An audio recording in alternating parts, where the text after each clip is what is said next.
Hello, and welcome to my show, D.A.R.R.E.N Does Devs. I have with me today a very, very special guest, Charles Martinet, the voice of Mario.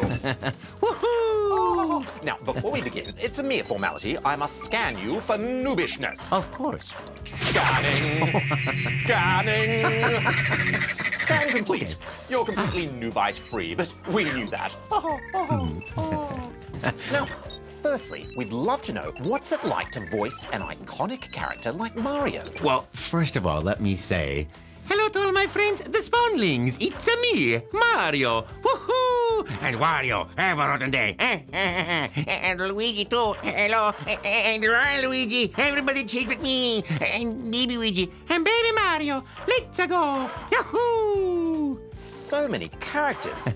How do you decide what kind of a voice you give a character? For instance, why did you go with a more high-pitched voice for Mario as opposed to a gruff Brooklyn plumber? Well, you know, I'm glad you asked me that because I crashed an audition 22 years ago. I walked in the door, the camera was walking out the door with the producer, and I said, can I read for this? And he said, all right, come on in. You're an Italian plumber from Brooklyn, so make up a voice, make up a video game, start talking, and whenever you stop talking, that's your audition. And that's exactly what I thought, D.A.R.R.E.N, was a voice from Brooklyn. Hey, how you doing? I'm under your sink. Don't bother me here, you know? Or, hey, I'm working here. Don't bother me. And I thought, well, you know, if I'm going to be talking to children and people of all ages, which I didn't know who I would be talking to, I wanted to make sure it'd be somebody who's friendly and nice. And I'm sitting there thinking, but I don't know anything about video games. What am I going to talk about? I heard action. I said, hello, I'm a Mario. Okie dokie, let's make a pizza pie together. You go get some sausage. I'm going to get some spaghetti. We're going to put the spaghetti in this pizza and the pizza and the spaghetti and the sauce. Then I'm going to chase you with the pizza. And I don't know where I went with it, but I kept talking about chasing each other with lasagna and pizza. And just I kept talking until the tape ran out.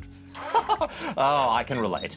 Now, what video games did you play when you were younger, when you were growing up? Well, you know, I didn't have many video games except for the Pong, you know, do you remember? Pong, pong, beep, and Waka, Waka, Waka, Waka, Waka, Space Invaders and the little, you know,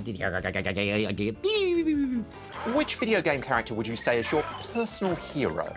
Well, you know, I love them all, but every time I do Mario, I have a certain level of joy and happiness that fills me. When I wake up in the morning and I'm in a good mood, I go, wahoo, let's go. So, you know, it's a part of my everyday life, and of course the music of Mr. Koji Kondo, the da-da-da-da-da-da. When I'm happy, I wake up in the morning and let's go. Doot, doot, doot, doot, doot, doot, doot. It's like the soundtrack to your life. Yes, it is. Now, with the voices being such an integral part of today's video games, many young people these days aspire to become voice actors themselves. What advice would you give to any of the Spawnlings who might seek careers in voice acting? Learning how to be a voiceover actor is study just like anything else in life. You study and you work hard. There's a certain amount of talent, but the talent takes you this far, and hard work and perseverance takes you all the way to do what you love to do. If you're doing what you love in life, you'll always be a success in many, many, many, many ways. I agree. Well, thank you very much for your time. Thank you very much, D.A.R.R.E.N. And thanks to all of my Spawning friends. Mamma mia, you guys, you're number one. Hee hee.